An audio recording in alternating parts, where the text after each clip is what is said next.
Assalamualaikum warahmatullahi wabarakatuh. Perkenalkan, nama saya Ika Bella dari Prodi Pendidikan Matematika semester 3, NPM 21053175. Mata kuliah Analisis Real 1 dengan dosen pengampu Ibu Eni Susilawati SPD MSI. Pada video ini saya akan membahas materi limit dengan 3 pokok pembahasan. Yang pertama adalah definisi limit, yang kedua pembuktian dengan menggunakan definisi limit, dan yang ketiga adalah contoh soal limit. Baiklah, langsung saja kita ke pokok pembahasan yang pertama, yaitu definisi limit. Definisi limit. Misalkan A himpunan bagian bilangan real dan misalkan C adalah titik kelompok A. Untuk fungsi f memetakan A ke R, bilangan asli L dikatakan sebagai limit fungsi pada C jika mengingat setiap epsilon lebih besar dari 0, ada delta lebih besar dari 0, seperti itu bahwa jika X elemen dari A dan nilai mutlak X dikurang C lebih besar dari 0 dan lebih kecil dari delta, maka nilai mutlak Fx dikurang L lebih kecil dari epsilon.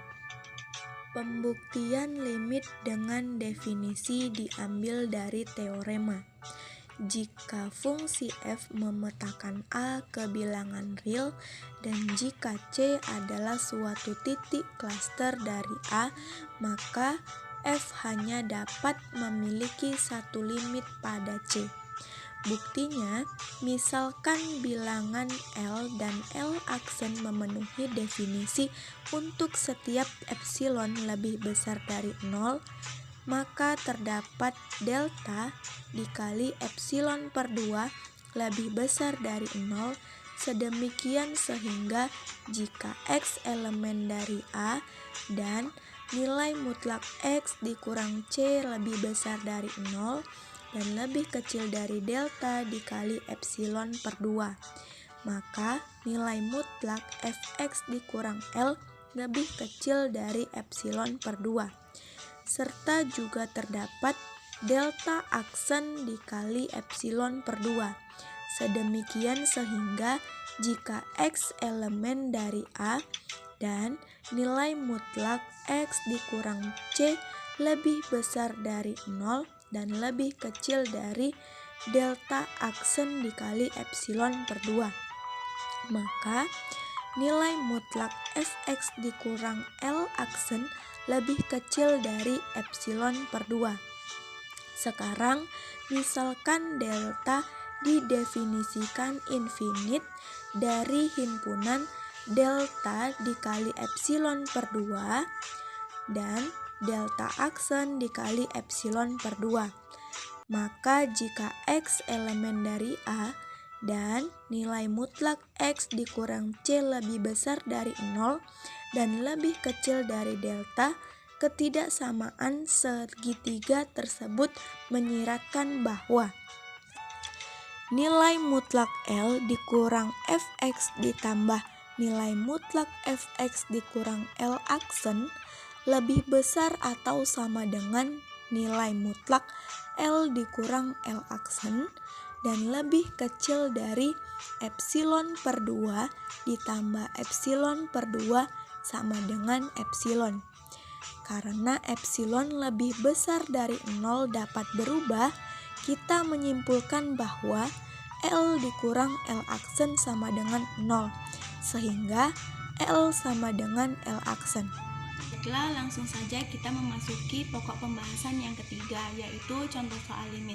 Di sini saya mempunyai contoh, buktikan limit dari 2x ditambah 8 ketika x mendekati 2 sama dengan 12. Nah, sesuai dengan definisi, maka di sini kita mempunyai nilai mutlak x dikurang 2 lebih besar dari 0 dan lebih kecil dari delta. Maka nilai mutlak fx dikurang 12 lebih kecil dari epsilon.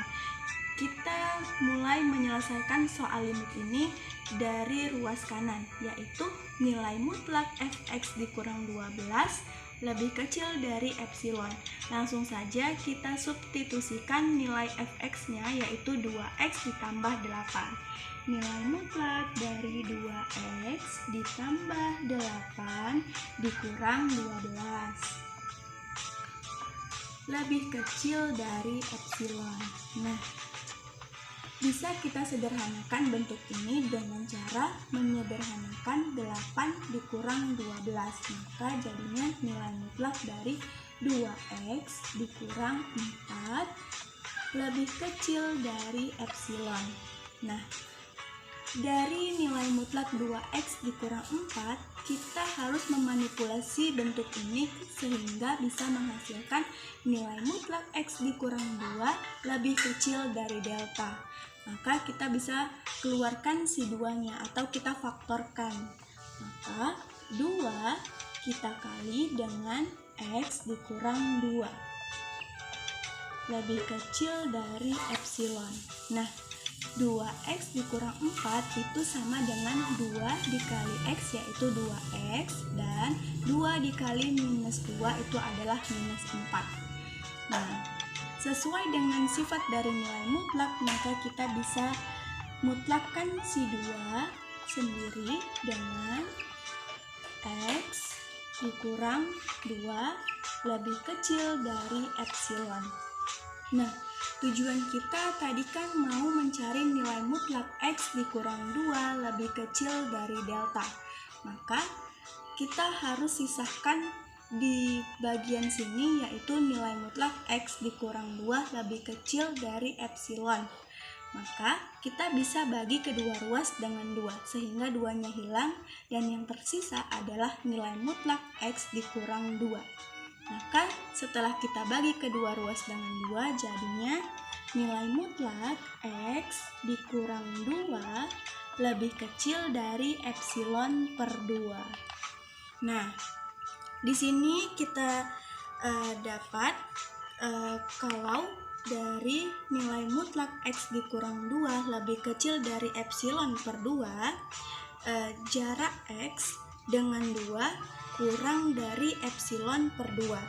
Maka kita bisa pastikan bahwa akhirnya dari nilai mutlak fx dikurang 12 itu lebih kecil dari epsilon. Nah, tujuan kita tercapai. Artinya, jika kita pilih epsilon per 2 sama dengan delta, maksudnya adalah jarak x dengan 2 itu kurang dari epsilon per 2. Nah, jarak fx dengan 12 akan selalu kurang dari epsilon. Nah, jadi tujuan kita tercapai jika kita pilih delta sama dengan epsilon per 2.